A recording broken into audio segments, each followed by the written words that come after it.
朕本怀西不依，得上天眷顾，祖宗庇佑，遂乘逐鹿之丘入主中原，驱逐胡虏，复我华夏衣冠，重立纲常，拯救天下苍生。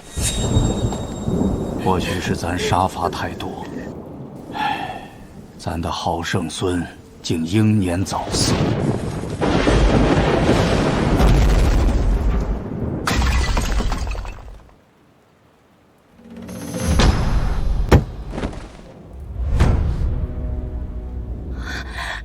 少爷，少爷醒了，少爷没死。上天有德，上天有德啊！咱的好圣孙死而复生了！你们是什么人？这里又是哪里？咱是你爷爷，此处是大朱国。今夕是何年？现在是洪武24年啊。洪武24年，那不正是朱乾坤要大开杀戒、血流成河的时候？走走走，我们得赶紧跑路！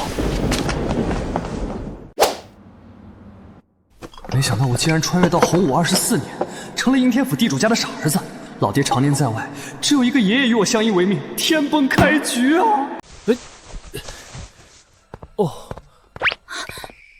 少爷，你要去哪儿？当然是去当铺把东西卖了啊！少爷，您已经卖了不少了，再卖家里就没东西了。之前那些才卖了10万两，根本不够，再不凑钱跑路，咱们小命都保不住了。完了，少爷虽然捡回一条命，脑子却出问题了，得赶紧去找老爷。你不懂，再过几个月，应天府被朱乾坤屠的，那叫一个人头滚滚，那叫一个惨哟！不行，我必须得跑路。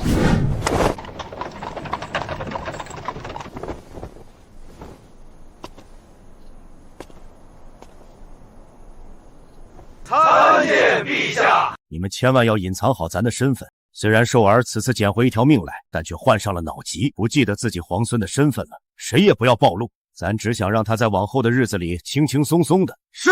咱孙儿薨逝的消息天下尽知，咱不得已将他改名为朱寿，秘密安置在这里。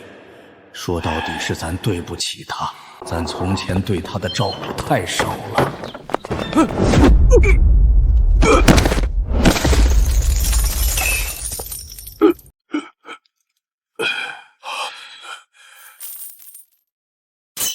这是老头，来不及解释了，快跟我跑路吧！为啥呀？当今太子朱有望快死了，这可是朱乾坤最敬重、最疼爱的儿子。朱乾坤马上要大开杀戒了。寿儿，你说朱有望快死了？没错，神仙来了都救不了他。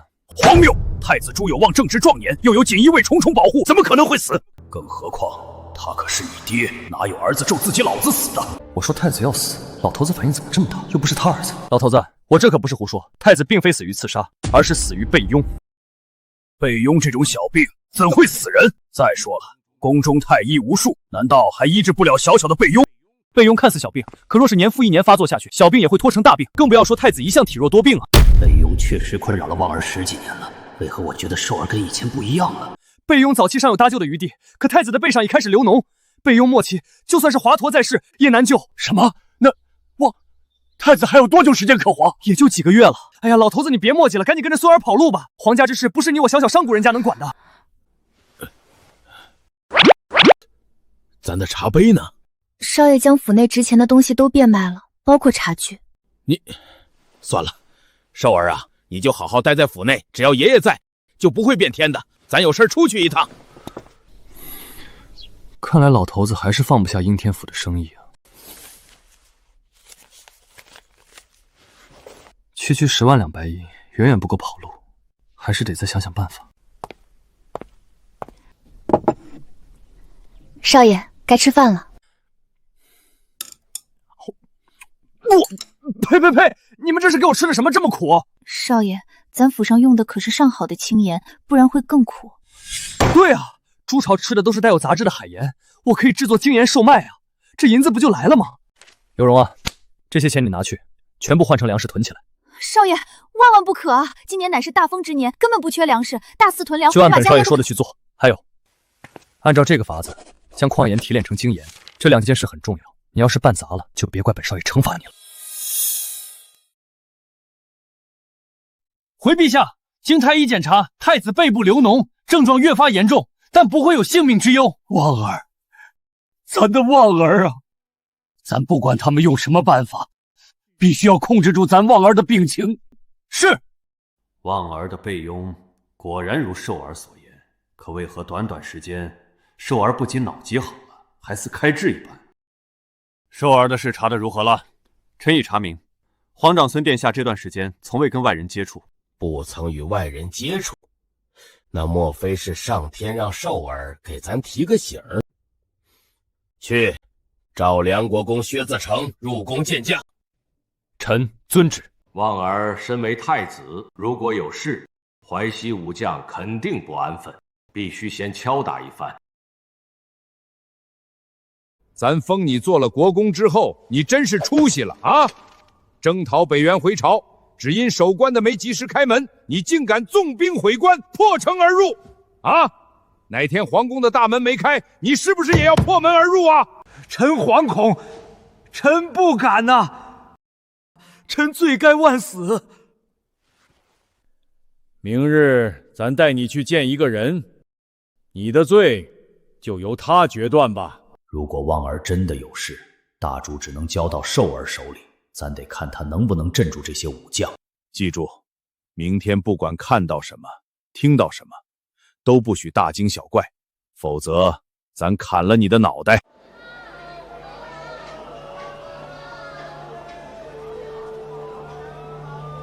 陛下出门为何不做龙辇？咱不喜高调，况且置身事项之中，才能更好地体察民情。哎，听说了吗？有个败家子儿变卖了全部家产，拿去换了粮食，仅仅2个时辰，全营天府的粮食都被他一扫而空。脑子被驴踢了吧？竟想在大风之年用粮食赚钱？是谁家的不孝子孙，居然干出这种宰卖爷田、天打雷劈之事？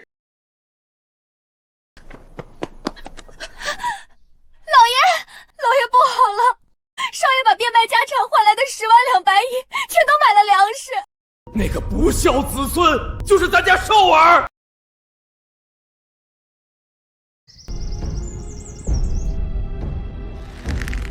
那个把营天府所有粮食搜刮一空的败家子，是咱家寿儿。正是。老头，我告诉你一个好消息。兔崽子！平日里你去勾栏听曲，豪掷千金，咱也就忍了。如今你竟胡闹至此，变卖家产去做赔本买卖，看咱今日不打死你！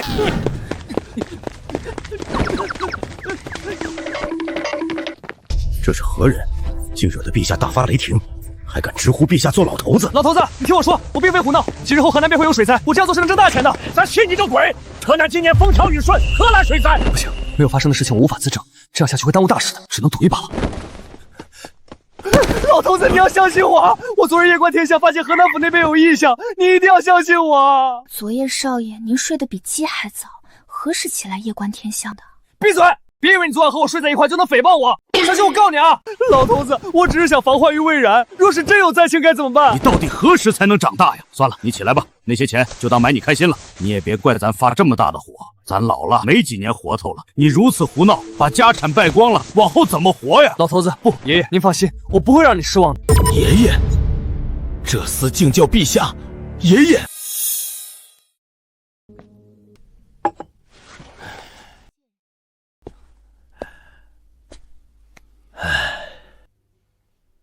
这位是？他是咱的朋友。对了，寿儿，我问你，上次你说太子他……没错，几月之后太子就要薨了。什么？太子咱的外甥女婿要死了？怎么了？这是？没事没事，小的我腿麻。腿麻呀？那坐下便是了。都自家人，别客套。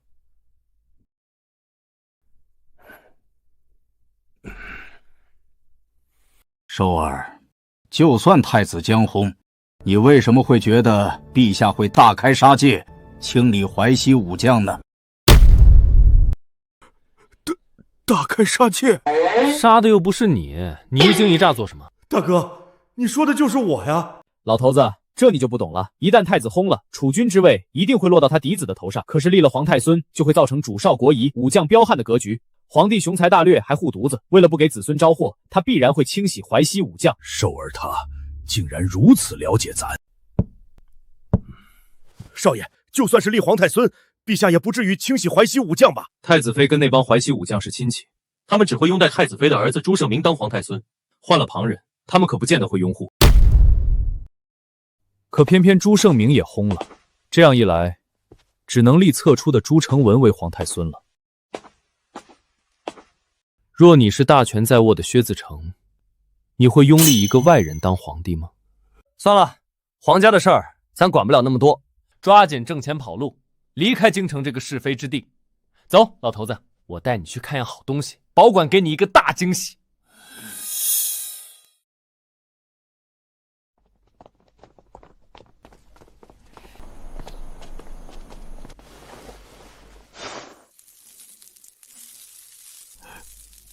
这是精盐，老头子，你果然识货。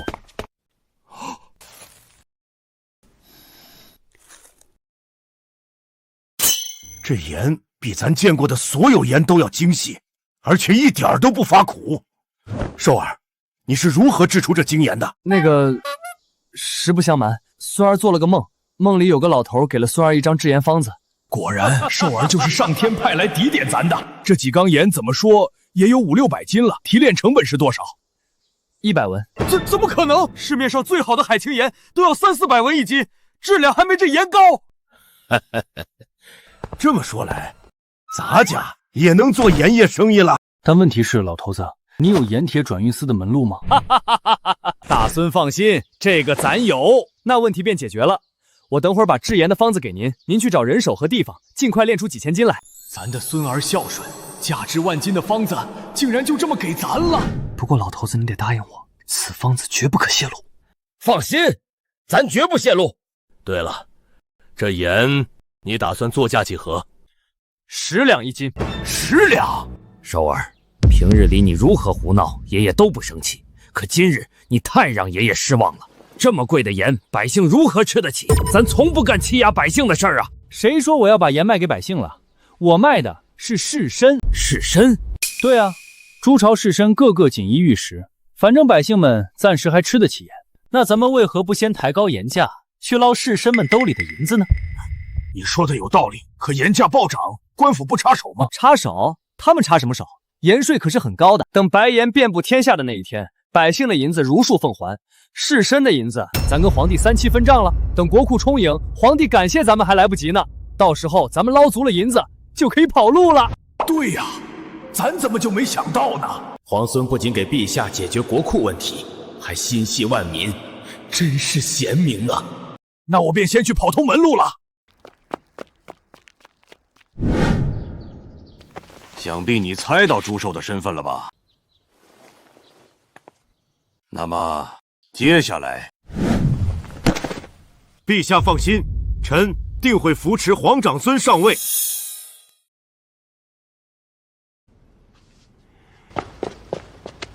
皇爷，大喜！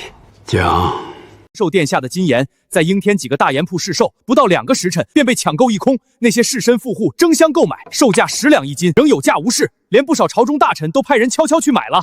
好，咱的大孙真有本事！100文的成本卖10两，这简直是在士绅口袋里掏银子啊！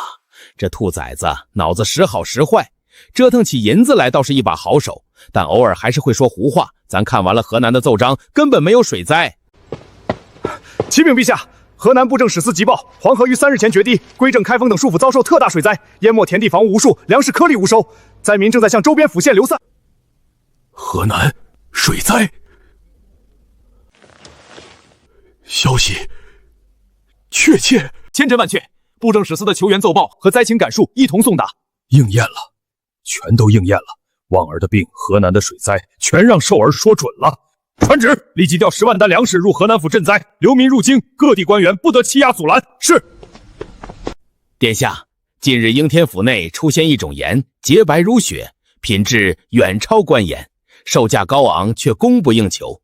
听闻乃一商贾之子所创，其法颇为神异。这是何意？陛下年老，太子身体每况愈下，眼下是关键之时。殿下虽是庶子，但陛下雄才大略，最看重的是什么？是能为诸朝解决实际问题、充盈国库的才干。这精研利国利民，更是绝佳的财源。若殿下能将此至言妙法献给陛下，借朝廷严政之弊，增国库之收，陛下会如何看待您？此事便交给你了。臣领命，定不负殿下所托，将此大功稳稳当当的送到殿下手中。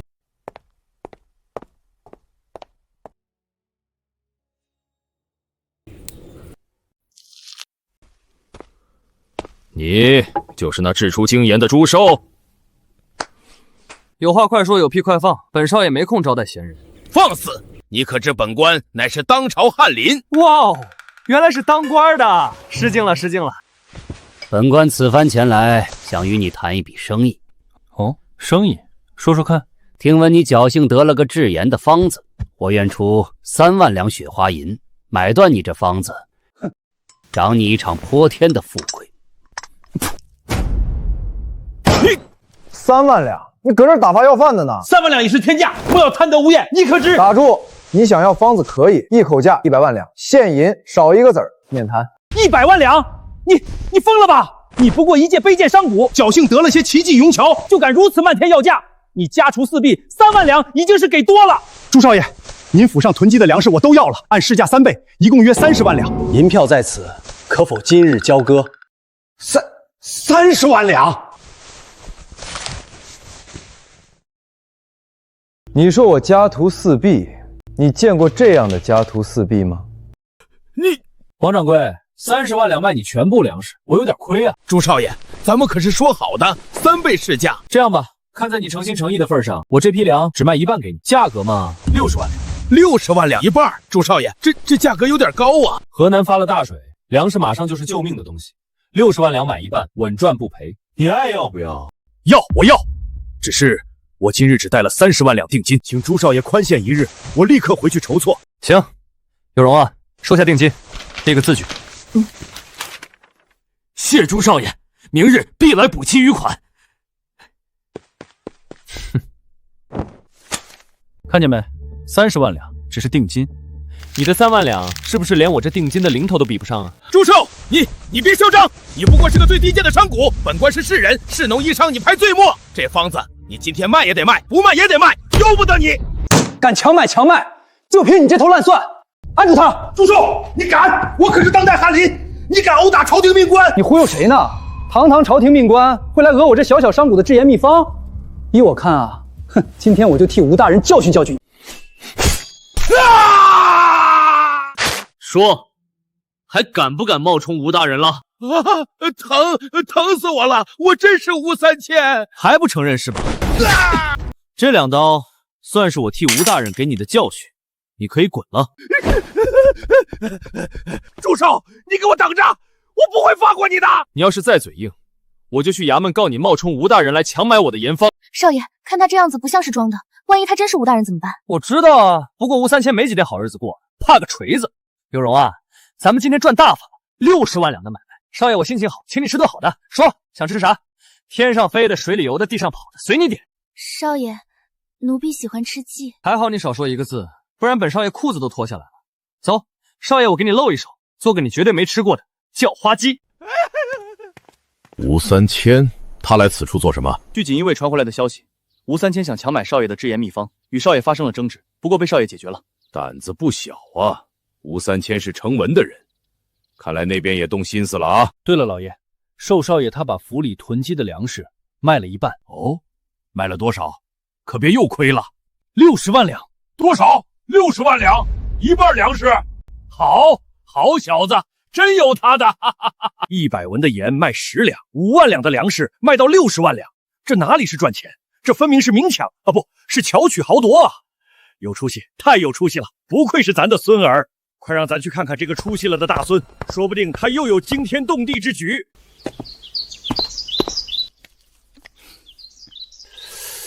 这么大人，还玩泥巴？老头子你来了，来得正好，见证奇迹的时刻到了。这叫花鸡泥巴是关键，封住鲜味，等会儿烤出来香掉你眉毛。寿儿，爷爷刚听说了，你把一半粮食卖了60万两。那可不，那群粮商精着呢。河南一发大水，粮食就是金子。剩下那一半，是不是也等着卖个更高的价钱？说不定能卖到80万、100万。哈哈，寿儿，你这做买卖的头脑真是绝了。剩下的一半，不卖了。不卖了？为何？放着白花花的银子不赚？老头子，剩下的粮食，我打算献给陛下。献给陛下？寿儿，你没发烧吧？你之前不是还想跑路吗？怎么突然想着给陛下献东西了？老头子，你想想，咱们把粮食献给朝廷赈灾，再把制盐的利润大部分上交国库，这可是天大的功劳。你是想用这些功劳换点赏赐？对。不过我不要金银财宝，也不要官帽子。那你要什么？免死铁券。你要这玩意儿干啥？我打了吴三千，他肯定会报复的。一个无权的翰林修撰罢了，不必怕。我当然不怕吴三千，问题在于他背后的人，我惹不起啊。背后的人谁啊？当今的皇孙朱承文。没想到寿儿竟能想到这一点。所以呢，我想要个免死铁券给你。老头子，你年纪大了，我得给你弄个护身符。傻孩子，真是个傻孩子。孙儿，你觉得洪武帝是个什么样的人？洪武帝是个好皇帝，他是个可敬之人，也是天底下最苦的人。你不觉得他太过嗜杀了吗？朱朝的开国功臣，诸如李山长、胡惟庸之流，他杀了太多的人了。你还觉得他是个好皇帝吗？正如此，他才是可敬的人啊！李山长、胡惟庸在任上干了多少狗屁倒操的事儿啊！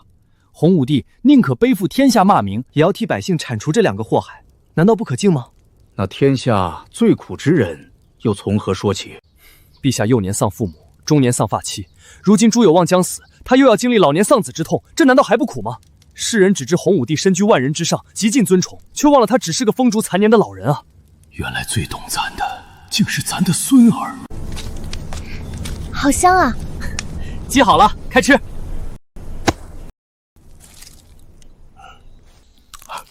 这就是叫花鸡，比咱吃过的山珍海味都好吃啊！有容啊，你也尝尝。谢谢少爷。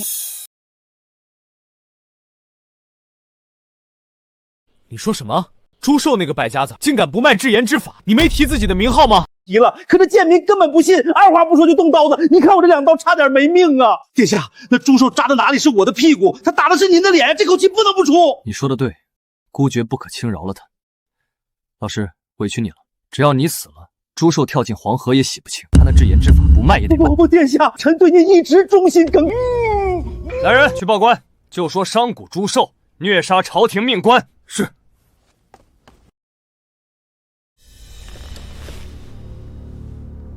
朱寿对吧？衙门接到报案，你涉嫌杀人，跟我们走一趟。怎么会？我们少爷从不杀人。敢问我杀谁了？当朝翰林吴三千昨日来你府上受了重伤，昨夜不治身亡。朱承文的动作这么快吗？连自己的老师都下得了手。少爷，放心，本少爷不会有事的。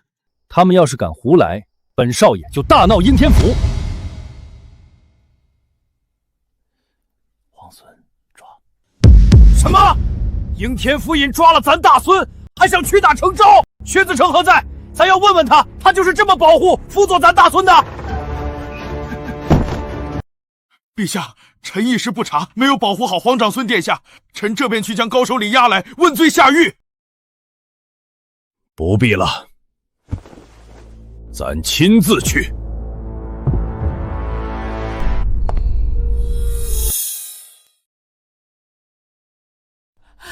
大人，我儿昨夜伤重不治，一命呜呼，却因朱寿持刀行凶，伤及要害，求大人严惩凶手，还我皇家一个公道啊！朱寿，你昨日是否与吴三千冲突，并持刀伤他？一个无权无势的败家子，死不足惜。只要我搭上皇孙殿下的大腿，往后本官定平步青云。回大人，昨日吴三千上门强买我家传秘方不成，便欲动手抢夺。草民只是自卫，不慎划伤他臀部2下，皆是皮肉伤，绝不致死。草民看，这是有人故意栽赃。胡说！明明是你众目睽睽之下持刀行凶，我儿回家后便伤口溃烂，高烧不止，半夜人就没了。有街坊邻居作证，人证物证俱在，你还敢狡辩？大胆朱寿，你伤人乃是事实，如今闹出人命，还敢信口雌黄？你若老实认罪，画押招供，本官或可酌情。大人是想让我屈打成招，认下这杀人的罪名？放肆！公堂之上，岂容你狡辩？看来不动大刑，你是不会招了。来人，上夹棍儿！只要定了这朱寿的罪，本官的仕途就有望了。没有证据，你们敢滥用私刑？你们眼里还有王法吗？在这府衙，本官就是王法，有请。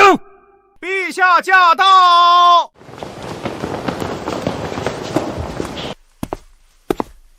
我看，谁敢动咱家乖孙？陛下，等等，我爷爷是朱乾坤。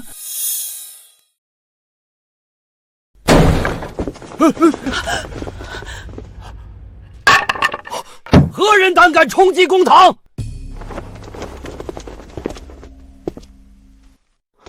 老头子，你竟然是当今陛下！咱当然不是陛下，但咱带了一样东西来，如同陛下亲临。那没用，这狗官铁了心要弄死我，你来了不是送死吗？赶紧的，回家把值钱的。哦，好像也没啥值钱的了，反正快跑！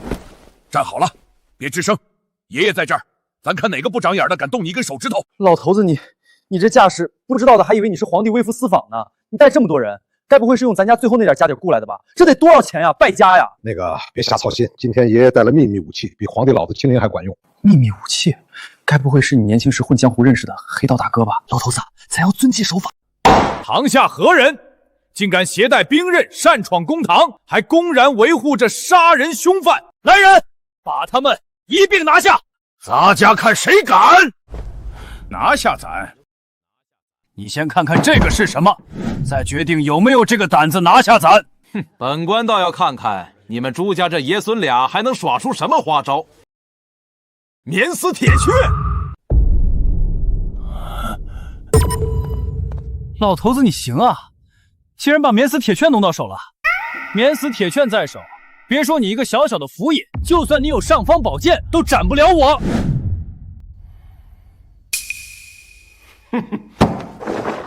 差点被你唬住了，这免死铁券是假的。啥？假的？老头，你不会真买了高仿吧？这要是被查出来，罪加一等啊！闭嘴！这种事能弄虚作假吗？你如何认定这免死铁券是假的？本官熟读朝廷典制，自从洪武3年大封功臣之后，陛下就再也没赐过免死铁券。你一介商贾，怎么可能会有免死铁券？靠！我竟然忘记这茬了，爷爷这下也被我连累了。你这铁券形制虽像，但来历不明，定是你这老儿私铸伪造，意图假借天威欺瞒本官，此乃欺君之罪。来人，将此老贼一并拿下，同罪论处。不行，我不能让爷爷涉险。放你娘的螺旋拐弯屁！这铁券是我献良献策，有功陛下赏赐的，你个芝麻官懂个锤子！荒谬绝伦！陛下赏赐自有明旨下达，岂会如此儿戏？有你等思想受收？受你六舅！天子做法，岂是你等小小府尹能随意揣测的？爷爷，你先走，这里交给我。这小子还真以为免死铁券是假的。就算真有铁券，谁知道是不是你们偷来抢来的？你朱寿连人都敢杀，偷窃的事如何干不出？你们冲击公堂，妨碍公务，本官就有权先将你们收押。来呀，给我围起来！若敢反抗，以谋逆论处。老头子，你看，要不咱们先战略转移？我看后窗好像能爬。好一个秉公执法，好一条忠心的走狗！为了攀附权贵，连皇家信物都敢质疑，连朝廷法度都敢罔顾。死到临头还敢嘴硬，给我上！拿下！高府尹，好大的官威啊！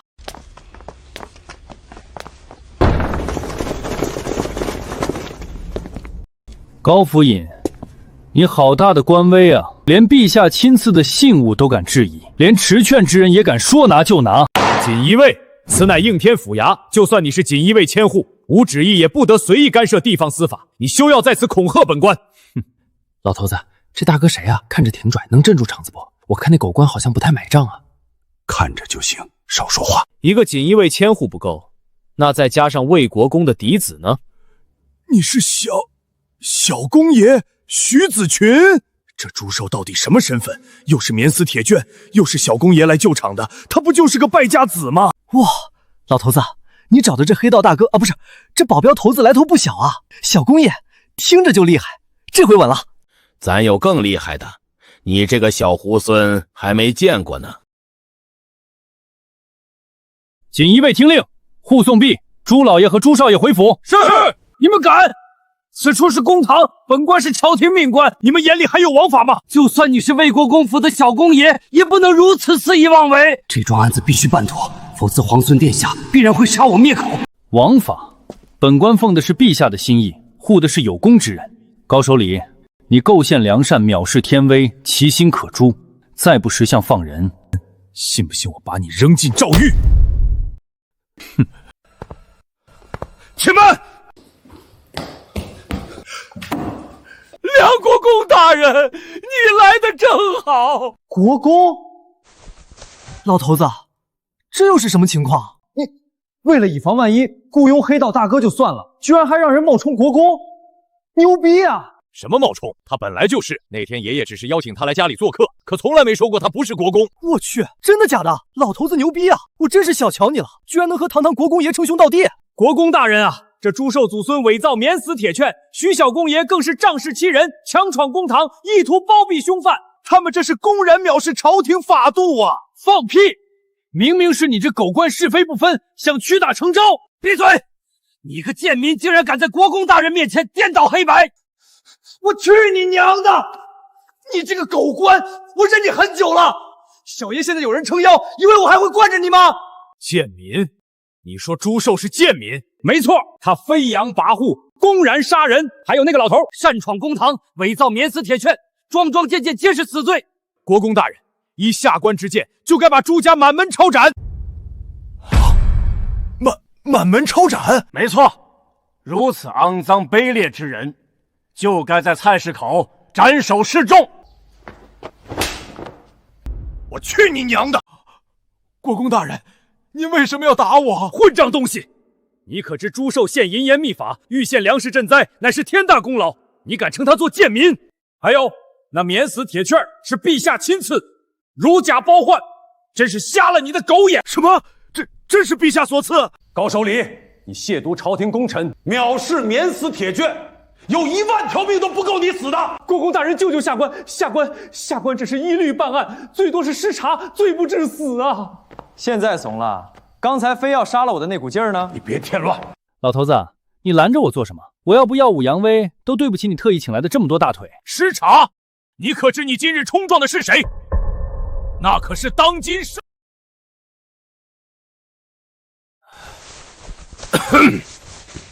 国公大人，无需多言，此事秉公办理即可。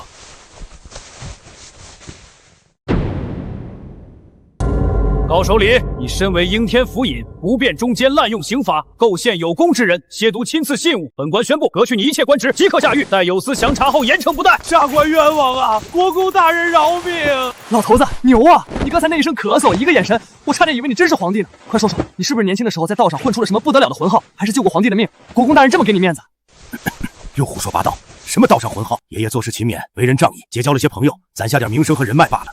天色不早了，徐小公爷，麻烦你送寿儿回府。是。越看越可疑，小公爷任他差遣，国公大人落后他半步，难道他是陛下的拜把子兄弟？少爷，你没事吧？没事儿，本少爷大闹府衙，那股雄风比在床上还厉害，你应该懂的。少爷，这有外人呢，这跟我有啥关系啊？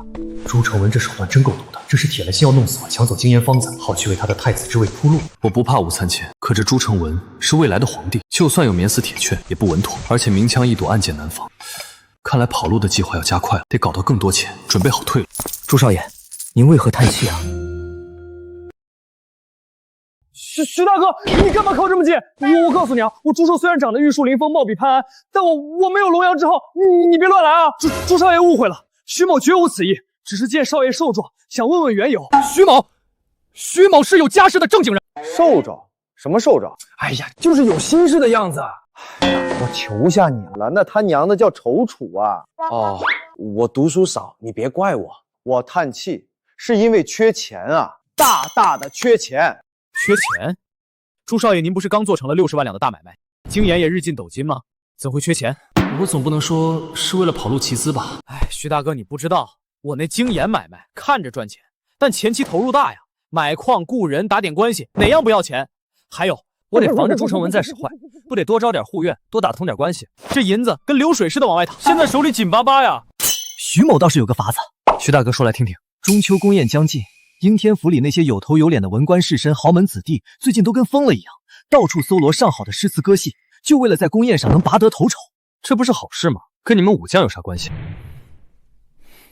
朱少爷，你有所不知，如今朝中风气重文轻武，我们这些勋贵子弟，特别是我们这些承袭父辈军功的，在那些文官眼里，就是一群只懂舞刀弄枪的莽夫。宫宴上，文官们吟诗作对，风雅无限，我们却只能干坐着喝酒，偶尔被陛下问及兵事，还得小心应答，生怕说错。若能在文才上也露一手，自然能改变些陛下的看法。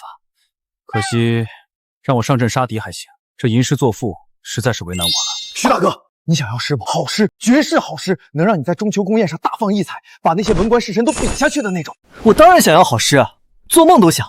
但是朱少爷，您会写诗，能写出那种压过翰林院那群老学路的诗？你这是什么话？本少爷今天就让你知道什么叫他娘的惊喜！你等着！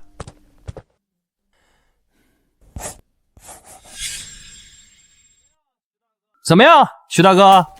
你品，你细品。千锤万凿出深山，烈火焚烧若本闲。粉身碎骨浑不怕，要留清白在人间。这诗是朱少爷所作。当然了，你觉得怎么样？我觉得朱少爷该练练字。我让你看内容，没让你看字。徐某虽是个粗人，但也看得出此诗绝非寻常吟风弄月之作。其至坚，其结真，有一股浩然正气。若是在中秋宫宴上由我呈上，说是体悟我大朱将士戍边卫国、忠贞不渝之心志，绝对能力压群芳，说不定连陛下都会刮目相看。那徐大哥觉得这诗值个什么价？朱兄，我出3万两现银买你这首诗。什么？3万两？什么？3万两？我知道3万两不够，这样，再加我在城南朱雀大街的一间2金铺子，地段极好，可以吗？可以，太可以了！发了！果然知识就是力量，文抄功就是生产力。后代的诗人们，对不住了，你们的版权费，我朱寿先替你们挣了。这种诗我还有很多，你还要不？啥？你还有？朱兄，这种堪称绝唱的诗篇，有一首已是惊世骇俗、祖坟冒青烟了。你居然还有很多？你该不会是打劫了文曲星的库房吧？嘿嘿，这才哪到哪儿啊？比这还好的一抓一大把。怎么样，心动不？再来一首，价格好商量。朱兄，我是真想全要了，可我没钱了，有这一首就够了。不说了，我先回去让人临摹这首诗，就这样呈上去，我怕陛下责罚。我那个年代不练毛笔字。少爷，皇孙殿下府上来人了，说是有要事相商。哼，朱成文，让他进来，我倒要看看这次又玩什么花样。在下奉皇孙殿下之命，特来与少爷在议那经研方子之事。在议？上次你们派来那个吴3000，可是连3万两都舍不得出，还想强买强卖，结果把自己搭进去了。这次你们打算出多少？朱少爷说笑了，我家大人深知少爷是难得的人才。上次是吴3000那蠢货不会办事儿，殿下说了，愿意出价5万两。5万两，打发叫花子呢？滚蛋！朱少爷莫急，除了这5万两，皇孙殿下还可以给少爷一个天大的前程。哦，什么前程啊？只要少爷献下方子，皇孙殿下就收你为门生。你知道你这意味着什么吧？意味着什么？众所周知，圣明殿下薨了，按照国策，承文殿下将成为皇太孙，也就是将来的太子。你拜入承文殿下的门下，就是未来的太子门生。你才薨了，你全家都薨了。我家殿下好得很。这种身份上的转变，这难道不比区区几十万两银子更珍贵吗？太子门生听起来好厉害哦。不过我朱寿虽然读书少，但也知道给人当狗，哪怕主人是太子，那也还是条狗，哪有自己当家做主来的痛快。再说了，你那皇孙殿下能不能当上太子还不一定呢，这风险投资我可不做。朱寿，你不要敬酒不吃吃罚酒。你以为你有点只言的雕虫小技，有张不知真假的免死铁券，就能无法无天了？我告诉你，在这应天府得罪了皇孙殿下，你就是有10个免死铁券也保不住你。商贾就是商贾，下贱坯子，给你通天梯你不爬，那就等着摔进烂泥里吧。你和吴3000一样，嘴巴都不太干净啊，要不我也给你来2刀。你敢？我有什么不敢的？上旨到！哈哈哈哈！祝寿，听见没有？宫里来人了，肯定是皇孙殿下请了旨意，拿你这个亵渎天威的狂徒了，你完了！上旨到！商贾诸寿接旨。奉天承运，皇帝诏曰：应天府商贾诸寿见向精研妙法，利国回民，更欲献粮草赈灾有功，其心可嘉，其功甚著，特赐名洪武言。老头子动作真快，这洪武言的名头可比免死铁券还好用啊！草民诸寿叩谢陛下天恩，陛下万岁万岁万万岁！不可能，这怎么可能？陛下不是该给他降罪吗？怎么会赏他，还赐名？卢少爷，接旨吧。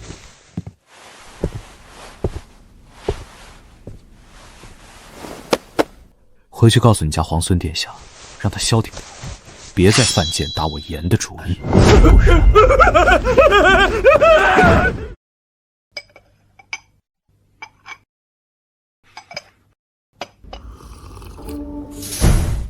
哦，严！皇祖父他竟然如此看重那种贱民，这是要把他捧上天吗？朱寿，好一个朱寿！先有免死铁券，后有徐子群相助，如今竟得皇祖父亲赐严明，此人不除，必成大患。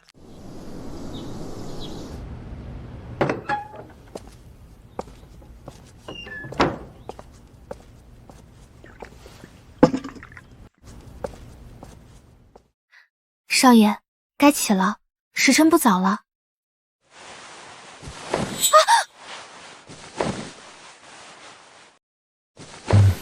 好香，别动。少爷，您若是真想，奴婢愿意，奴婢本就是少爷的人。朱兄，出大事了！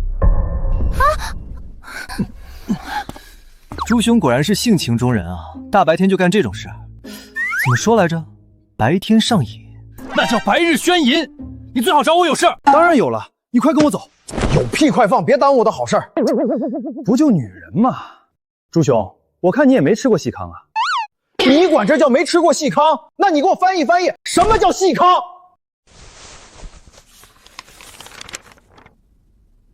朱兄，请看，这是我暗恋的对象，这才叫美女。好了，先跟我走，回头我给你介绍个更好的。走。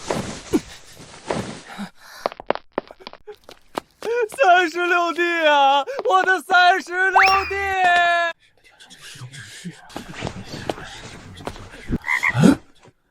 这就是小公爷所说的诗人，看着不像啊。就这吊儿郎当的样子，他要是能作诗，我都成进士了。我看啊，徐子群指定是被人骗了。朱兄，你那首《石怀吟》，我带回去之后，大家惊为神作，都想来见见你。这就是徐子群要给我介绍的妹子吗？世间竟有如此风华绝代的女子。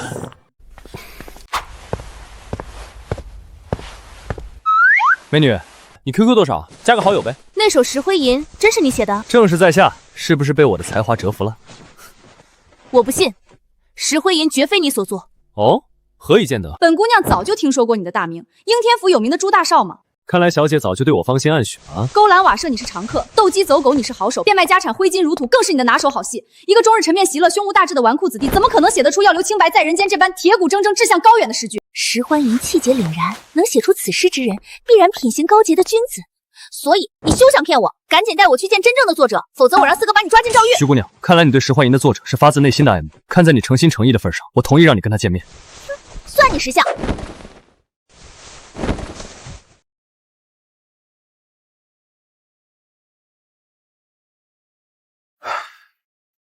好了，现在站在你面前的就是《石灰吟》的真正作者。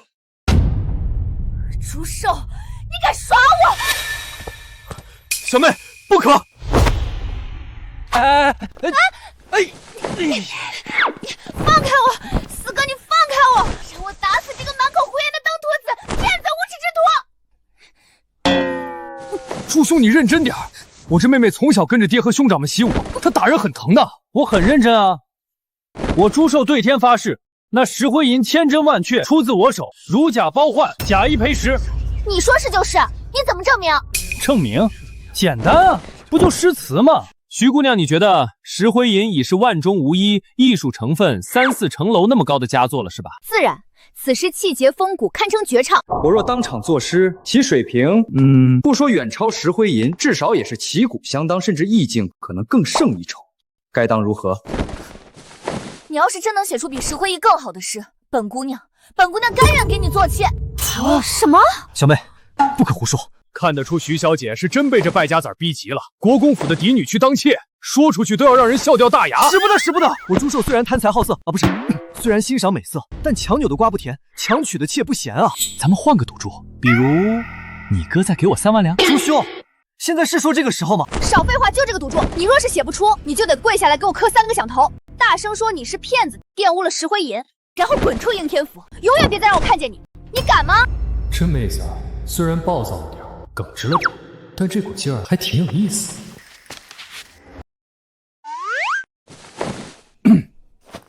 徐小姐，你听好了，关关雎鸠，在河之洲。窈窕淑女，君子好逑。参差荇菜，左右流之。窈窕淑女，寤寐求之。求之不得，寤寐思服。悠哉悠哉，辗转反侧。你们怎么没反应？不够好吗？那我再来几首。云想衣裳花想容，春风拂槛露华浓。若非群玉山头见，会向瑶台月下逢。妙啊！虽然不知道哪里妙，但是妙啊！天生丽质难自弃，一朝选在君王侧。回眸一笑百媚生，六宫粉黛无颜色。昨夜雨疏风骤，浓睡不消残酒。试问眷恋人，却道海棠依旧。知否？知否？应是绿肥红瘦。徐姑娘，这几首诗词的艺术成分，可比得上石灰吟。这些诗词风格与石灰吟迥异，但水准有过之而无不及。那么，徐姑娘，咱们刚才的赌约是不是该兑现了？说话可要算话哦。给你为妾？小妹，嫁给一个商贾是丢人，可要是嫁给一位能出口成章、翩翩传世、注定要名留青史的文圣，那不仅不丢人，还能光耀门楣啊！要是爹知道了，说不定都要夸你有眼光。正妻咱不敢想，但以你的身份和他的才华，一个贵妾绝对够格。我拒绝。除非你把这些诗词刚才念的所有关于美人的诗词都送给我，归我所有。哦，为何要送给你？这些诗词可是我呕心沥血是灵感迸发所作。还用问吗？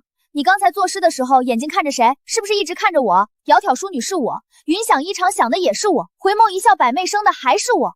你灵感迸发全是因为看见了我，所以这些诗词本就是因我而生，为我而作，理应归我所有。徐姑娘，我想你误会了。这些诗词，他们描绘的佳人，想象的寄托，灵感的来源，从头到尾都只有一个人，是我的女人方有容。朱寿，你混蛋！他一个下人，论家世，论相貌，论才情，我哪点比不上他？要说具体哪里不如，最起码他将来肯定不会饿着孩子。少爷，你胡说什么呢？讨厌！流氓，当兔子下流无耻！朱寿，我跟你没完，你给我等着！朱兄，舍妹年幼，性子烈，口无遮拦，得罪之处还望海涵。徐某待他赔罪了。无妨，小姑娘闹脾气挺有意思的，徐大哥不必介怀。对了，朱兄，明日便是中秋晚宴，文武大臣都会出席，陛下也会去。朱兄愿意与我一同去吗？哦，皇帝也会去。朱兄若有意，不妨早做准备。宴席之上必有诗酒酬和，正是扬名立万的好时机。朱公子，朱兄，你还能做出诗词吗？小弟愿出高价，求购一首应景中秋的，价格好商量。我要一首豪迈的，能彰显我武将世家气魄的，银子不是问题。朱公子，那种窈窕淑女风格的也行啊，我妹妹明天也去，给她撑撑场面。好说，诗词嘛，本公子这里管够，保准让你们在中秋晚宴上一鸣惊人。不过嘛，老规矩，价高者得。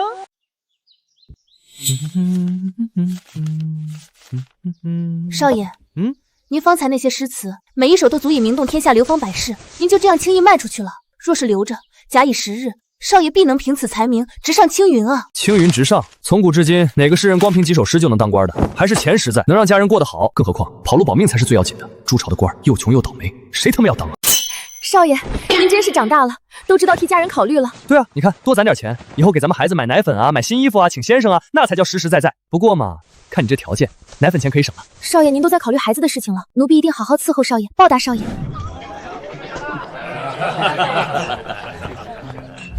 今年的中秋晚宴，百官都来了吗？但凡有才情的官家，基本都来的。奇怪的是，武将来的也不少。武将，他们也有此等雅兴。不仅如此，那武将还献了好些诗词。那群莽夫哪里会写诗？十有八九是买来滥竽充数的。接下来便是诗词鉴述环节。海上生明月，天涯共此时。此句气象开阔，情意深长，乃钟琴伯世子所作。海上生明月，天涯共此时。这诗艺术成分很高啊。明月几时有？把酒问青天。不知天上宫阙，今夕是何年？此词豁达滔脱，意境高远，来武定侯三公子所作。今日怎么回事？武将子弟竟也能写出如此佳句。秦时明月汉时关，万里长征人未还。但使龙城飞将在，不教胡马度阴山。此诗雄浑苍凉，气吞山河，乃安岳侯之子所作。没错，就是俺写的。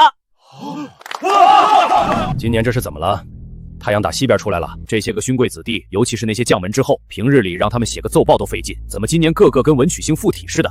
皇爷圣明，这些武将子弟今夜所献诗词，并非他们本人所作。什么？出自一人之手？何人有如此才华，能写出如此之多上乘佳作？此人正是皇孙殿下。诸位，不如我们移步到外面吟诗赏月。寿儿写的？你确定这些诗全是寿儿写的？就那个整天满脑子都是跑路数钱数得眼睛发亮的臭小子？这是亲爷爷对自己亲孙子的描述吗？千真万确，臣亲自核实过。今夜赴宴的武将子弟中，都曾从殿下手里重金购得诗词原稿，交易过程颇为热闹。以前让这臭小子背本三字经都难得要死，现在竟然能作诗了。那雷难道真批出个天才来？殿下已到宴上，是徐小公爷带来的。皇爷真不下去，毕竟那么多大臣还等着皇爷下去钦点魁首呢。不了，咱下去身份必定暴露。看他现在多快乐啊！一旦参与到皇室争锋，寿儿或许就没有这般快活了。可，万一少爷想陪你一起战斗呢？让咱再想想吧。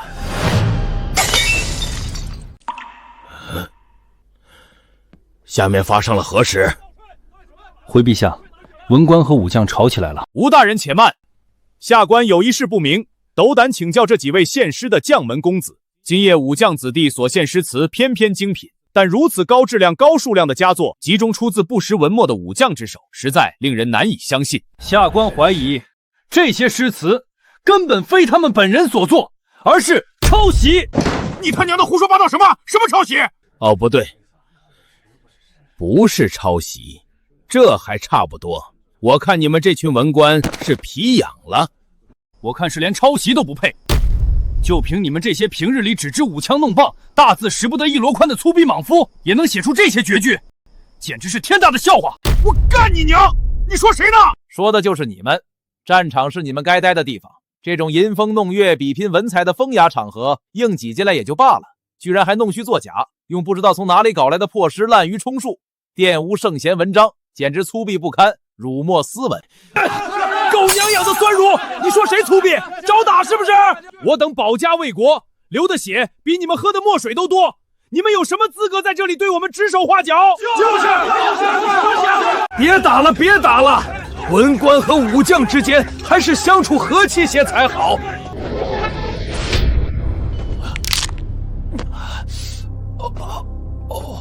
老爷，皇爷，下面闹得厉害，眼看要动手了，是否下去制止，以免伤了和气，搅了宴会？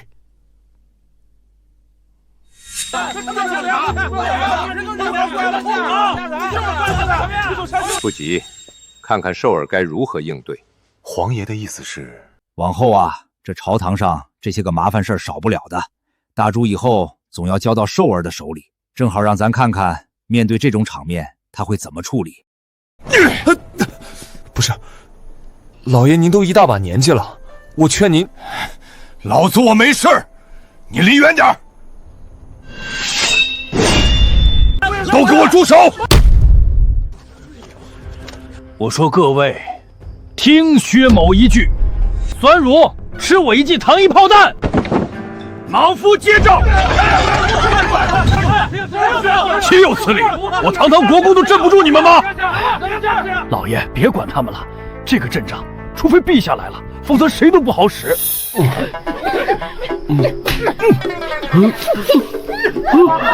我花了大价钱刚做的衣服啊！少爷，住手！你们都住手！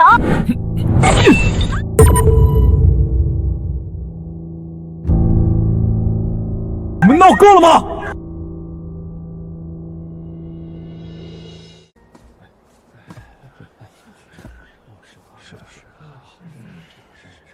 朱寿，好强的气势，文臣武将们居然都被他镇住了。朱寿，你当这里是什么地方？在座的又是什么人？轮得到你一个低贱商贾在此大呼小叫、指手画脚？你能站在这宴席之上，已是小公爷抬举你，你竟还敢扰乱秩序？你以为你是谁？就是一个低贱商人，也配在这里说话？吴大人说的对，此人分明是扰乱宴会的罪魁祸首。吴大人，你这话有失偏颇。朱兄虽为商贾，但他现谨言妙法，充盈国库，大功于朝。陛下亲赐洪武言之名，便是明证，岂容你如此贬低功臣？哼，功臣不过投机取巧，行商贾敛财之下作手段罢了。陛下仁慈，稍加嘉奖，那是抬举他。至于这些诗词，我看就是这朱寿用了什么不为人知的下作手段，从何处窃来，再转卖给你们这些不通文墨的武夫，以此牟利，并助长弄虚作假之风，简直是斯文扫地，罪加一等。敢这么说我们的兄弟？吴强是朱成文的狗，如此针对我，应该也是朱成文的意思吧？吴大人德高望重，学识渊博，一口咬定这些诗词是窃来之物，是下作手段，晚辈佩服您的想象力。你还想狡辩？我看你还能怎么狡辩？既然吴大人如此笃定，觉得我朱寿不通文墨，不如咱们玩个游戏如何？就现在，当着诸位文武同僚，当着这朗朗明月的面，他没病吧？这种时候玩什么游戏？一个很简单的小游戏，既能证明我的清白，也能让吴大人您心服口服。就是不知道吴大人您这位斯文代表，敢不敢接我这个下作商贾的挑战？这朱寿死到临头还想耍花样，不知用什么手段迷惑了这些莽夫替他说话。今夜老夫就要当众揭穿他的真面目，让他名声扫地。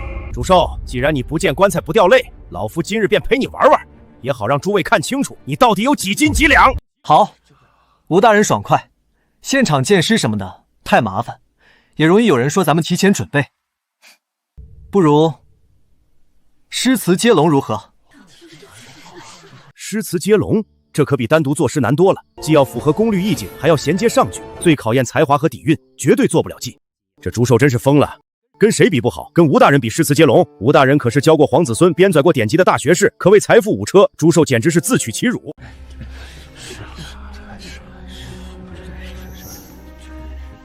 这个笨蛋逞什么强啊！少爷，您一定可以的。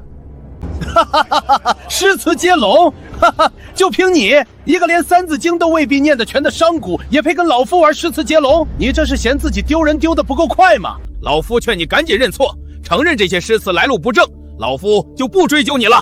吴大人，说了这么多，您到底敢不敢啊？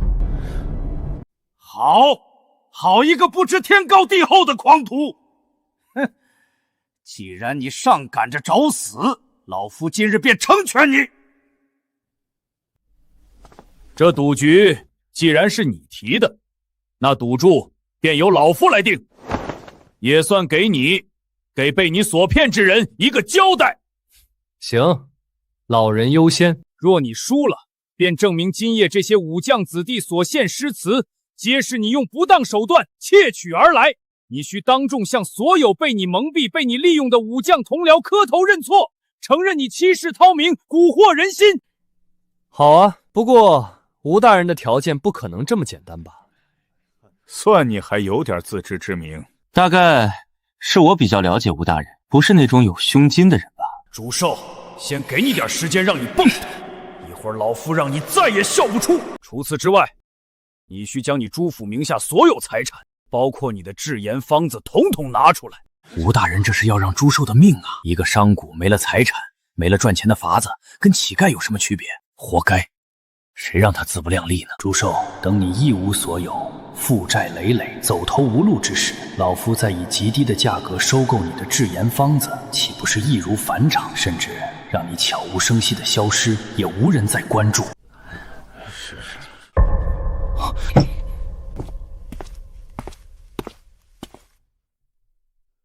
朱兄，算了吧，即便你有点才学，但是你对面的可是个老人精啊！这样，你先回去，剩下的交给我爹来处理。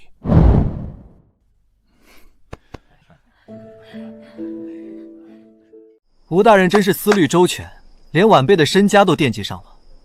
行，我答应了。哈哈哈哈哈哈哈哈！那么，吴大人，如果您输了呢？老夫会输！哈哈哈哈！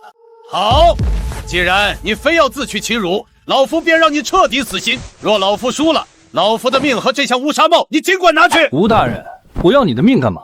净给些没人要的东西。这样吧，我也不为难您老人家。您要是输了，很简单，第一，当众跪下，恭恭敬敬的给我磕3个响头，叫3声爷爷。你放肆！岂有此理！简直是目无尊长，无法无天。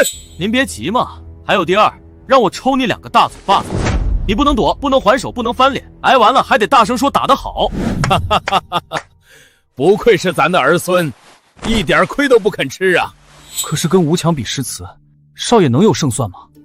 胜算不大，但是这小子不会做没把握的事儿。这姓朱的也太猖狂了，那可是吴大人啊！你还真以为他能赢啊？不过是给自己找回面子罢了。且看一会儿他怎么丢人吧。吴大人不敢应，难道是输不起？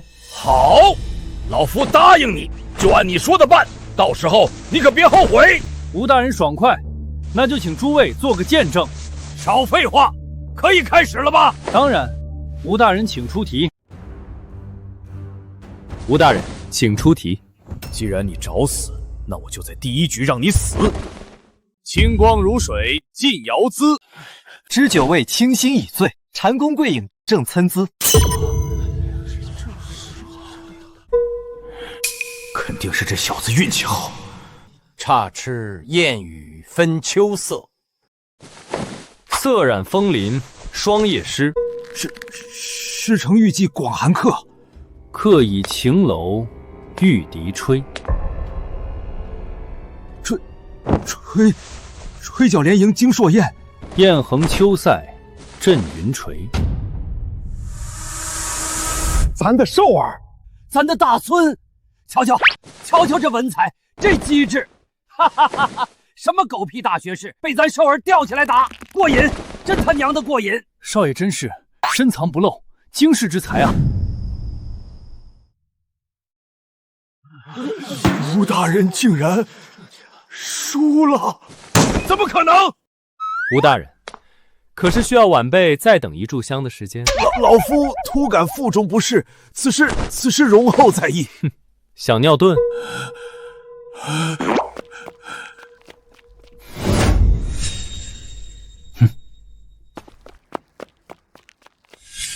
白纸黑字，众目睽睽。吴大人，你不会想赖账吧？朱寿，你，老夫乃朝廷命官，你一介卑贱商贾，怎配让老夫下跪？吴大人，赌注可是你自己白纸黑字画样认下的，只要您敢跪，爷爷我啊，就绝对受得起。你就不怕折寿吗？折寿？我年轻，阳气旺，不怕这个。朱寿，吴大人德高望重，岂能如此折辱？得饶人处且饶人。不错，不过是一时游戏，岂能当真？你莫要不知进退。放屁！白纸黑字写得清清楚楚，凭什么作罢？刚才逼我们兄弟倾家荡产的时候，怎么不说游戏？现在输了就想赖账，门儿都没有！王爷，少爷如此坚持，怕是会将吴大人得罪死了。他在朝中势力不小，日后恐怕会不遗余力地针对寿少爷。得罪？哼！从这老小子开始打寿儿金言方子，派人栽赃陷害，又当众污蔑寿儿抄袭诗句开始，就已经是不死不休的局面了。不是寿儿得罪他，是他把寿儿往死里逼。寿儿今日若退让了，明日吴强就会变本加厉。哼，打狗就得打狠了，这样他以后才不敢咬人。寿儿，你可别让咱失望啊！何事如此喧哗？中秋家宴本该其乐融融，何以争执不休？殿下，殿下，你要为老臣做主啊！这商贾朱寿不仅以诡计设下赌局，坑骗老臣，更在众目睽睽之下折辱老臣，竟要逼老臣当众下跪，此等行径简直是目无王法，藐视朝廷纲纪，更是对殿下您的大不敬啊！皇兄，此人的眉眼轮廓怎么跟皇兄如此相似？不可能，皇兄早已夭亡多年，定是我想多了。今夜之事，孤已略有所闻。吴大人德高望重，纵有言语不当，你身为后辈，也不该如此相逼。依孤看，不如此事就此结过，你向吴大人赔个礼，也算全了体面，如何？皇孙殿下明察，草民并非要折辱吴大人，而是赌约已立，要求吴大人履行赌约而已。朱寿，孤以皇孙之尊亲自出面调停，你连这点薄面都不肯给，莫非你以为有皇祖父赐名便可恃宠而骄，连孤的话都可以不听？皇孙殿下的面子自然金贵，但契约就是契约，难道就因为吴大人是臣，我是民，皇孙殿下就可以无视契约？若是如此，草民斗胆一问，皇孙殿下将来又将如何取信于天下臣民？放肆！你不过一介商贾贱民，侥幸得慕天恩，便如此不知天高地厚，狂妄悖逆，竟敢质问孤。孤今天就让你知道何谓尊卑上下。来人，将此目无尊卑的狂徒给孤拿下，押送应天府，严加看管，听候发落。我看谁敢动他！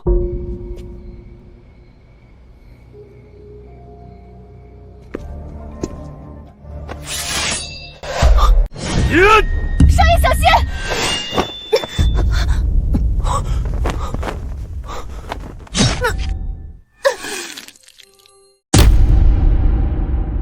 有容！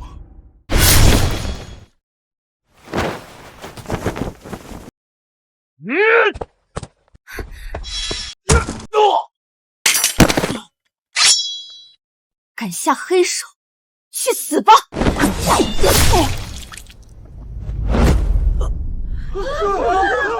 有容，有容，你坚持住，看着我，千万别睡。少爷，你没事就好。哼，朱成文，今天这仇我朱寿记下了。我终于知道，为什么一个下人在你心中的位置这样重了。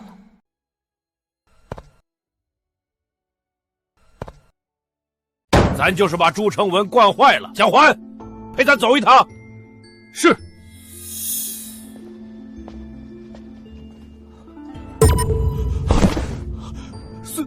孙儿叩见皇祖父。参见陛下。朱成文，你好大的威风啊！孙儿不敢，孙儿只是见吴大人受辱，那朱寿又口出狂言，一时激愤，孙儿绝无藐视皇祖辈之意。那侍卫擅自出手，绝非孙儿本意啊！蒋环，臣在。将吴强拿下，革去一切官职，打入诏狱。陛下，陛下饶命啊！老臣冤枉，老臣都是为了维护朝廷体统啊！求陛下看在老臣。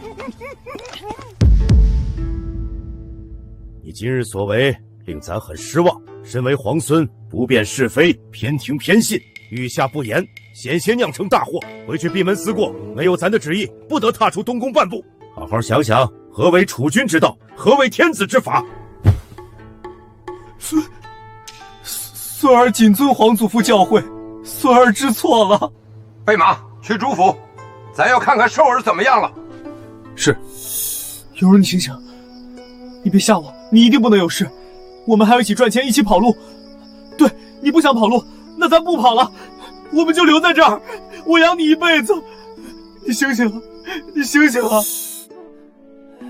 公子莫急，容老夫先看看伤势。公子放心，这位姑娘伤势虽重，但万幸未伤及肺腑要害，老夫这就给她开几副方子，好生将养一段时日，便能慢慢恢复。没事就好，没事就好。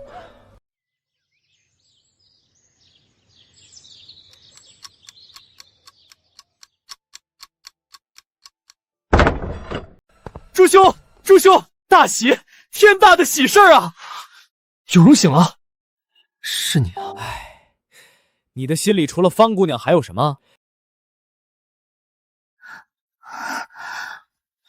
奴婢已经好了，少爷，您快去休息休息吧。只要你没事，我马上就去休息。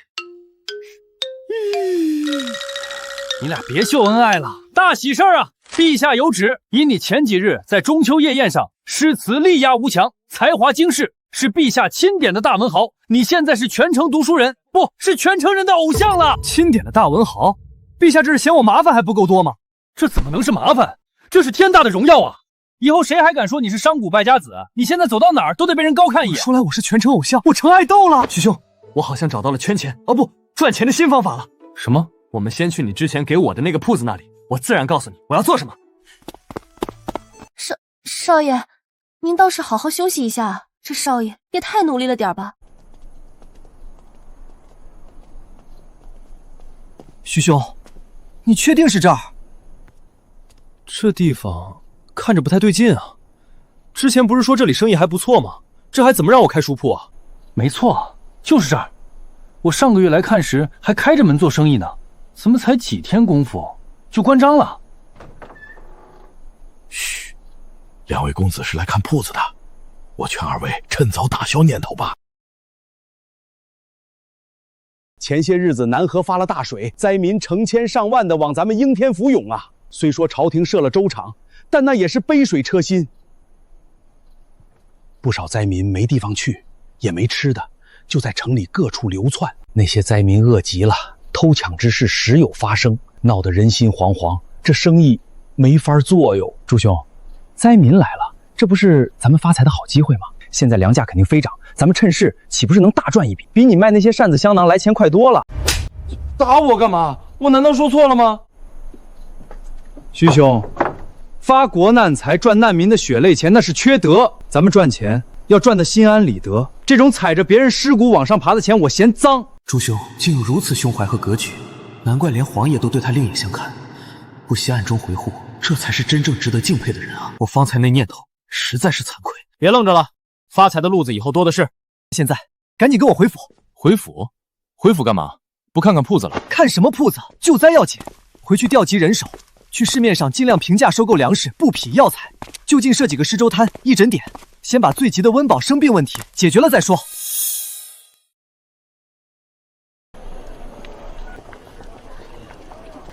一个一个来啊，别急，都有。这个人怎么总是这样多变？之前还是举止轻浮的登徒子，后来又是什么钱都赚的奸商，如今却为了灾民，在这样恶劣的天气下亲自施粥。朱寿，你到底是什么样的人？多谢徐小姐了，竟让你陪着我们在这大日头下晒着。谁是来帮你的？我是来帮我四哥的。你可是借着我魏国公府的名义，别败坏了我爹的名声。怎么我现在跟他说话，心会跳得那么快？难道我喜欢上他了？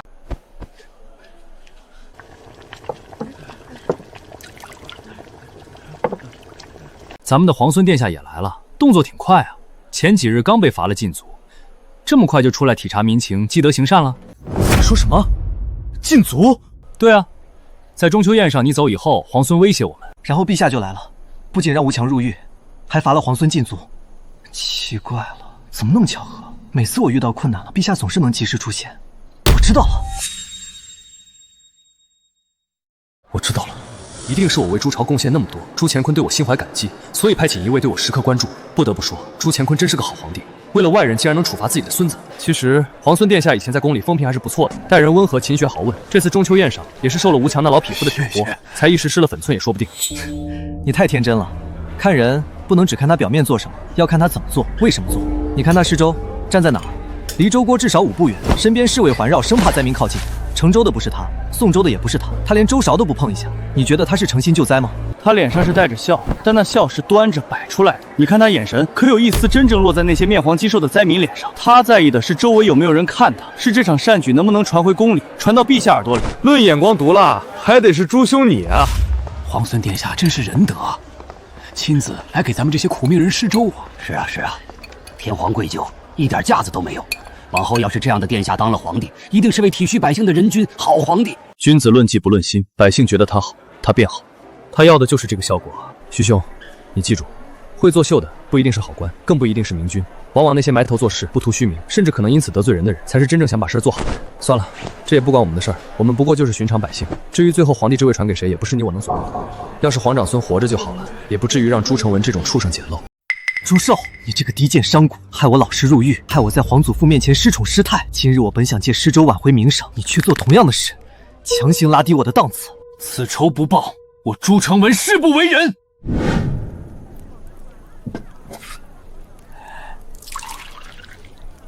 谢谢。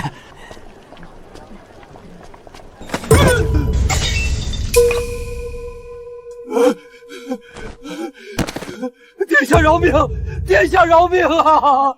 小老儿不是故意的。无妨，老人家快请起，不过是一双鞋罢了，脏了换洗便是。你且再去领一碗吧，千万别饿着。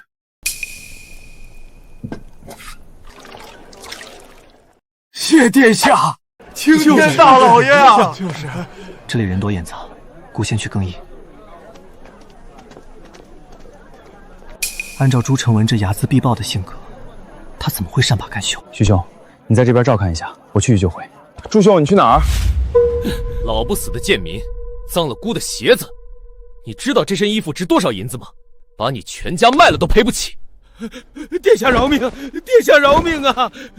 小老儿真的不是故意的，求殿下开恩。给姑打，狠狠的打，打到他记住，天皇贵胄不是他这种贱民能碰的。打死了扔远点，别脏了姑的眼。是。住手！住手！哟，我当是谁呢？原来是我们的大文豪啊！怎么不好好在那边施你的粥，跑这儿来多管闲事儿？皇孙殿下，刚在人前还一副仁慈的样子，怎么一转脸就对一个无心之失的老人拳脚相加？这变脸的速度比翻书还快啊！你算什么东西，也配来质问姑？这老不死的弄脏了姑的鞋，姑教训他一下怎么了？识相的就滚远点，不然姑连你一块收拾。朱成文，你口口声声说自己是皇孙，是未来的储君，可你看看你现在的样子，和街头的地痞流氓有什么区别？放肆！你一个贱民，也敢直呼姑的名讳？你以为你是谁啊？也配来教训姑？来人，把这个不知天高地厚的狂徒给姑按住！今天姑就让他知道什么叫尊卑有别。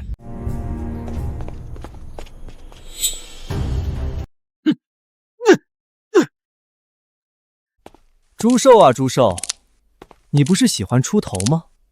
不是喜欢装好人吗？行，姑成全你。既然你要替这老不死的出头，那这顿打就由你来替他挨。朱成文，你德不配位，小心被废。嘿，还挺押韵。德不配位，姑的事什么时候轮到你一个贱民来指手画脚？给姑打，往死里打，打到他跪地求饶为止，让这个贱民知道得罪姑的下场。谁敢动我兄弟？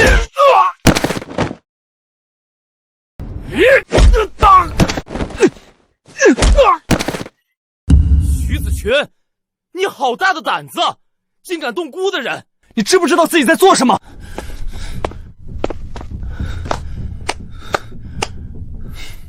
我当然知道自己在做什么。你放肆！姑是皇孙，你竟然为了一个贱民对姑不敬！殿下这话可就冤枉人了。末将哪有不敬？末将只是看到有人要打我兄弟，一时情急，脚下没刹住，误伤了殿下的人，这怎么能叫不敬呢？这叫见义勇为。对，见义勇为。好兄弟，平日里没白对你好。好，你好得很！给姑起来，把他们一起打死！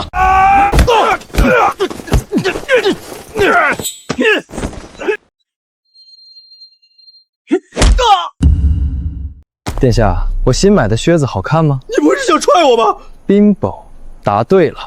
别打了，别打了！你们这两个疯子！徐子群，你确定你要站在朱寿这边吗？站队。哼，以前是没得选，现在有圣明殿下在，我凭什么跟随你这种阴狠狡诈、当面一套背后一套的小人？哼，殿下，末将这不站你身边了吗？你们好得很！徐子群，你给姑记住，还有你朱寿，今日之辱，姑铭记于心。你们给姑等着，姑不会让你们好过的。我们走。我等着。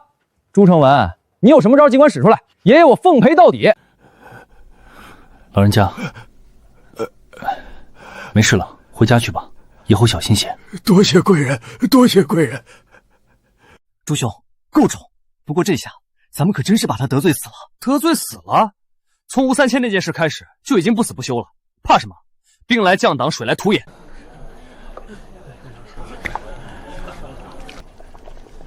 今天怎么不见咱们那位皇孙殿下呀？昨天被咱们打得鼻青脸肿，还哭得稀里哗啦的。换你，你今天有脸出来见人？说的也是，想想他昨天那副狼狈样，我就后悔啊。后悔什么？后悔昨天没趁乱多补2拳。那可是皇孙啊，打皇孙，这机会千载难逢，打一拳能吹一辈子。行了行了，下次再有这种机会，兄弟还想着你。一言为定。没想到我在这古代还能交到如此挚友，死也值了。不过我们每日施粥也不是长久之计，还不如给他们安身立命之所。朱兄的意思是？各位乡亲们，你们想不想吃饱饭？想不想有个地方住？想不想靠自己的双手活下去？毕竟每天靠朝廷那点救济不是长久之计。粥只能管一时，不能管一世。我们自然是想的。好，我的盐山正缺人手，愿意去的管吃管住，按月发工钱，绝不拖欠。你在此施粥是假，想让大家给你朱家做苦力才是真啊！就是啊，灾民都这么可怜了，你竟然还想让他们为你卖命啊！你还是不是人？还不如我们跟着皇孙殿下，皇孙殿下才是真正为了我们好。皇孙殿下千岁！皇孙殿下千岁！放你娘的屁！这些人是朱承文派来监视我的，你难道看不出吗？别理他们，我们只管做好自己的事便是了。想跟着我做的，现在就可以来我这边报名了。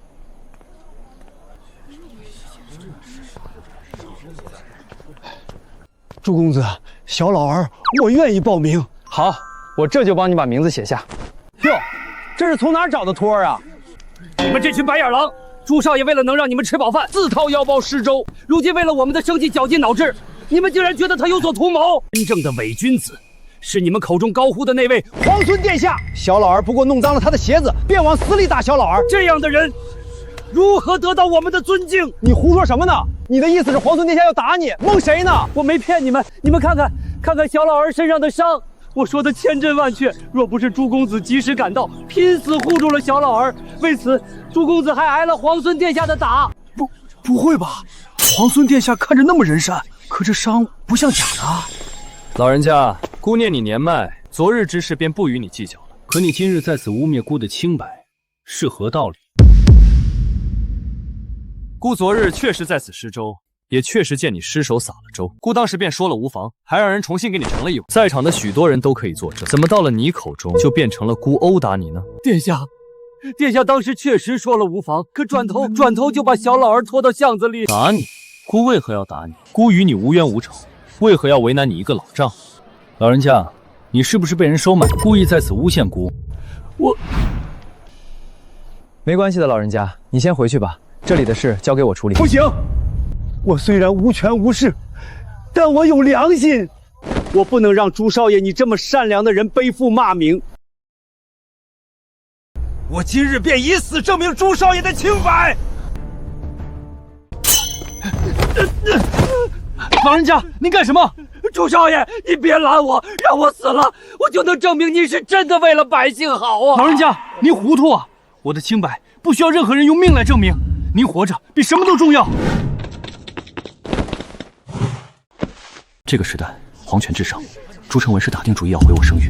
不过经过老伯那么一闹，大家心里已经有了一杆秤了。我朱寿要的人，只是那些看得清局势的聪明人，那种被舆论随便引导的蠢货，我不要。我不管别人是怎么给我泼脏水的，也不管别人是怎么想我的。我是真心雇佣你们，名额不多，要报名的抓紧，过时不候。我报名，还有我。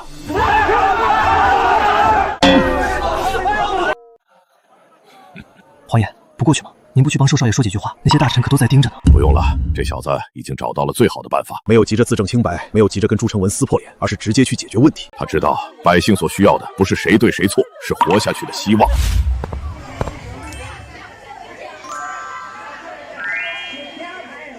咱的孙儿真的长大了。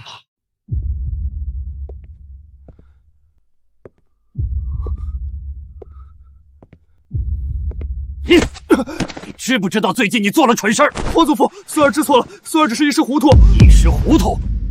煽动灾民殴打施州之人叫一时糊涂，你派人传播谣言叫一时糊涂。皇祖父，孙儿只是想给那朱寿一点教训，他屡次羞辱孙儿，还动手打孙儿。教训？你是皇孙，他是你什么人？轮得到你来教训？你知不知道，这群灾民若是整日靠着朝廷接济，国库很快就被掏空了。你要的是全百姓的命，没想过你为了自己的私心而可怜的面，就可以把成千上万百姓的性命当儿戏。这就是咱教你的为君之道。咱本以为你只是年轻，受了吴3000的蛊惑，咱给你机会，让你闭门思过，让你反省。可你呢，变本加厉，手段越来越下作，心肠越来越狠毒，一次又一次。皇祖父，孙儿真的知错了，求皇祖父再给孙儿一次机会。机会？咱给过你多少次机会？你自己好好想想。皇祖父，孙儿有一事不明。说。孙儿才是您的亲孙子，是您从小看着长大的。可您为什么屡屡帮着那个朱寿？他不过是一个商贾，一个外人，凭什么？你说的对，你是咱的亲孙子。可你知道朱寿是谁吗？他不就是一个败家仔？他是你皇兄。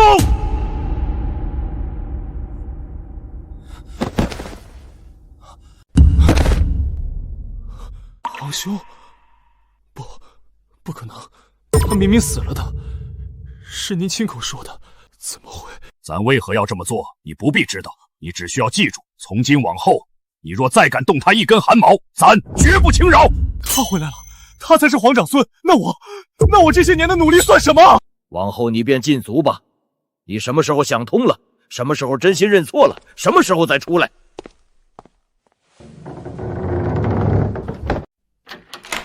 凭什么？我努力了这么多年，我讨好皇祖父，我拉拢大臣，我处处小心，凭什么要把皇位拱手让给别人？他算什么东西？不过是个被雷劈傻了的废物，一身铜臭的商贾，他凭什么回来跟我抢？少爷，疼吗？不疼，你亲一下就不疼了。少爷又不正经了。有容，今天谢谢你，还有之前你替我挡道，我都记在心里。奴婢愿意为少爷做任何事。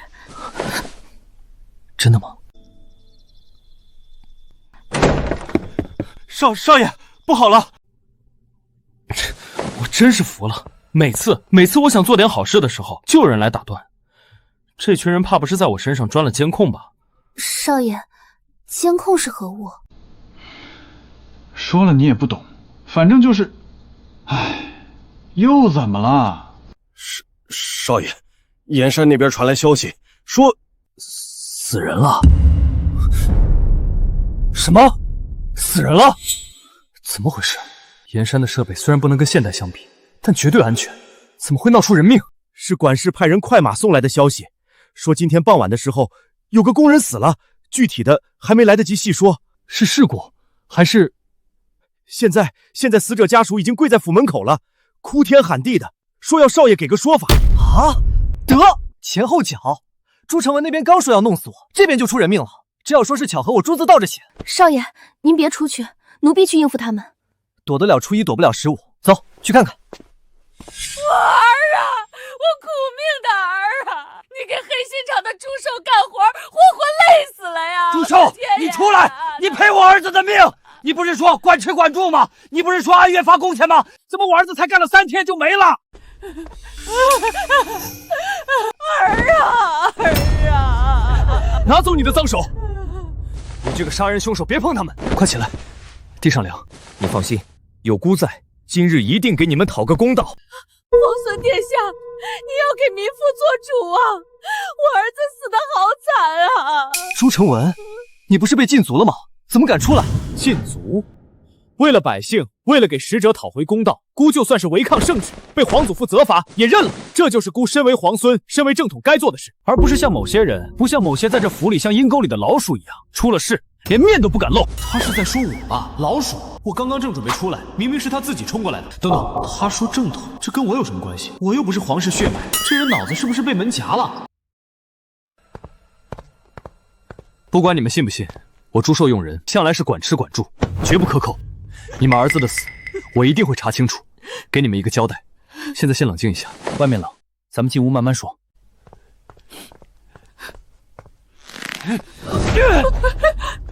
滚开！你这个杀人凶手，我不相信你！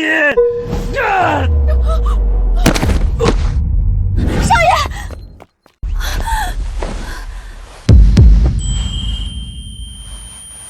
咱的乖孙孙，看看你的新玩具，喜不喜欢？王祖父，你快来追我呀！婴儿乖，背完这段，皇祖父给你吃糖糕。少爷，少爷您醒醒，您别吓奴婢。有容，少爷，您醒了，您吓死奴婢了。朱寿，这个时候装死，你还想逃避到什么时候？你们儿子的死，我一定会查清楚，不管是谁害了他，我都会给你们一个交代。哎，你这是何苦呢？若是心里没鬼，何必这般慌张？朱寿，你是不是怕了？这下朱寿怕是翻不了身了。岩山上闹出人命，现在还摔成这样，报应啊！诸位放心，有姑在，绝不会让真凶逍遥法外。皇祖父，他叫我婴儿。那些画面里的宫殿，是皇宫。拿下咱！你先看看这个是什么？末将哪有不敬？末将只是看到有人要打我兄弟，一时情急，脚下没刹住。老头子在我每次遇到麻烦，他都能第一时间出现，用常人办不到的方式帮我解决。免死铁券说给就给，徐子群一个小公爷甘愿跟着我和朱承文对着干。能办到这些的，整个朱朝只有一个人。少爷，老爷来了。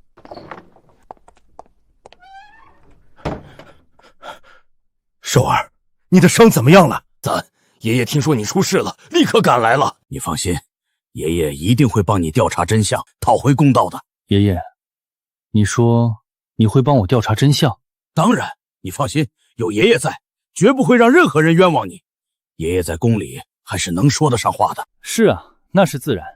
你放心，爷爷一定不会让别人欺负了你。害我的人就算是皇孙殿下也可以。那是，真相面前不管身份，爷爷可是啊，毕竟你就是当今的皇上啊，对吧？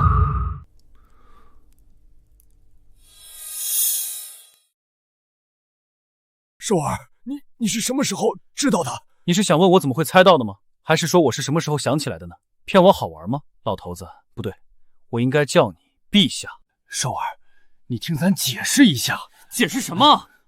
解释你们一群人把我当猴耍，解释我像个傻子一样在你面前上蹿下跳，想着怎么赚钱带你跑路，结果你他妈的就是那个要杀人的皇帝。你知道我为什么一开始想跑路吗？因为我他妈知道历史，我知道朱有望要死，知道朱乾坤要大开杀戒，我怕你跟着我受牵连，我他妈天天琢磨着怎么多赚点钱，怎么给你弄个免死铁券，怎么带着你这个爷爷远离是非。结果呢？结果你就是那个要大开杀戒的人，我就是那个一直想带你跑路的傻逼。寿儿，咱不是有意骗你的。不是有意？那你告诉我，你打算什么时候跟我说明真相呢？咱没想过。好得很。我看着你演戏演了这么久，你看着我也演了这么久，咱俩真是绝配。寿儿，咱承认咱骗了你，可咱不是为了耍你，咱是想保护你。咱好不容易把你救回来，只能把你送出宫，改名换姓，让你远离那些纷争。咱以为这样对你好，所以你就一次次帮我，所以你给了我免死铁券，所以你罚了朱承文，所以咱要告诉你，那个要大开杀戒的朱乾坤已经不存在了。所以咱要告诉你，那个要大开杀戒的朱乾坤已经不存在了。为什么？因为咱已经找到了那个可以信得过的储君，咱不需要再为子孙铺路，不需要再杀那些功臣。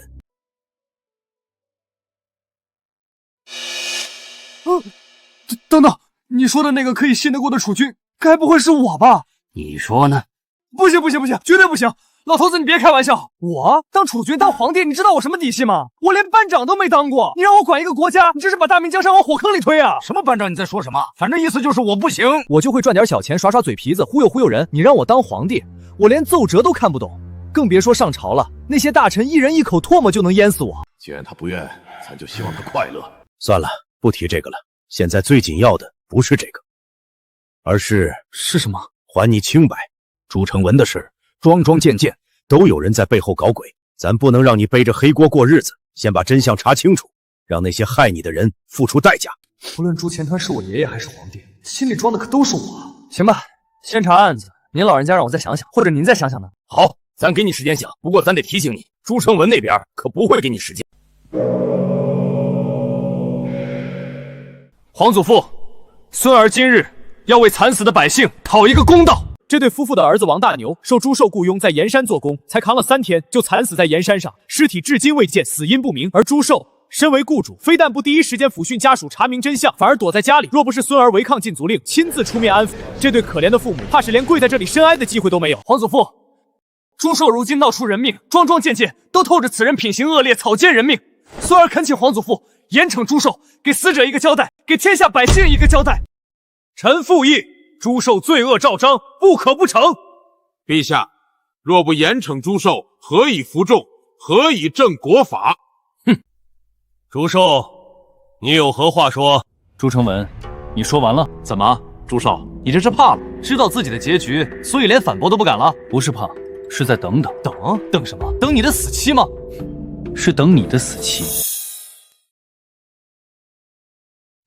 陛下，臣已查清盐山命案真相，这是盐山所有工人的证词，请陛下过目。盐山工人联名作证，死者王大牛并非因公死亡，而是在矿洞外与人争执时，被人推搡倒地，头部撞上石块，当场毙命。推他的人并非朱府之人，而是谁？大胆！你想胡乱攀咬我？哼，而是皇孙殿下府上的侍卫。此人已被臣抓获，对所犯罪行供认不讳。他交代是受皇孙殿下指使，故意制造命案，嫁祸朱寿。什么？好啊，贼喊捉贼！不可能，这不可能！你们这是诽谤！皇孙殿下竟然是这种人，当初是我们看错了啊！不是的，一切都是朱寿自导自演，他就是逃避责任。朱成文，你看，这不是你的死期到了吗？皇祖父不是这样的。你们的儿子死了，我理解你们的痛苦，我也理解你们为什么会出现在这里。或许朱成文给了你们很多钱，或许他威胁了你们，说如果不听话，就让你们剩下的家人也不好过，我都可以理解，也可以原谅。但是你们要记住一件事，如果你们坚持说谎，继续冤枉我，那么等到真相大白的那一天，大罗神仙也保不了你们。我什么都说，是皇孙殿下的人找到我们，说只要我们告朱公子，就给我们500两银子，还说如果我们不答应，就让我们一家老小都不得好死。我们也是被逼的呀！朱公子饶命，陛下饶命！我们鬼迷心窍，我们对不起朱公子，可我们真的没办法呀，我们还有小儿子要养活。不，皇祖父，您听孙儿解释。你还想解释什么？栽赃陷害，草菅人命，结党营私，欺君罔上！朱成文，你好大的胆子！蒋桓，将朱成文所有罪证整理成册，连同今日之事一并论罪，数罪并罚。朱成文，你也不必惊讶，当初有人站在你这边，不过是因为其他皇孙没你争气，可现在不一样了，圣明殿下还活着，而且殿下有战功，一心为民，治盐赈灾开荒，哪一件不是为了百姓？这样的人才是我们愿意追随的储君。原来朱寿就是圣明殿下，难怪，原来如此，我一开始便比不过皇兄。我说的心服口服。孙儿认错。既然你已认错，可认罚。孙儿认错。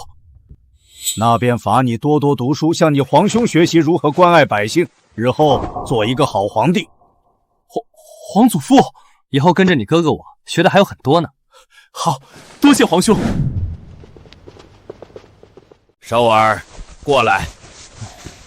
老爷子，哦不，陛下，您叫我，还是叫爷爷吧，咱听习惯了。好嘞，爷爷，您有什么吩咐？你个臭小子，今天这事儿你立了大功，说吧，想要什么赏赐？爷爷，您这话说的，孙儿哪敢要什么赏赐啊？不过既然您开口了，那孙儿就勉为其难的领旨谢恩，是不是金银什么的？比如黄金万两，或者再来几间铺子，实在不行免税3年也成啊！瞧你那点出息，堂堂皇长孙就惦记这点银子，皇长孙也得吃饭啊！咱不给你金银，也不给你铺子啊，纯白嫖啊！咱赐给你一个人，人谁啊？方有容。方有容，我的36弟，我的顶级和牛，我的救命恩人，赚翻了，赚翻了！这比黄金万两还值啊！孙儿，谢爷爷赏赐。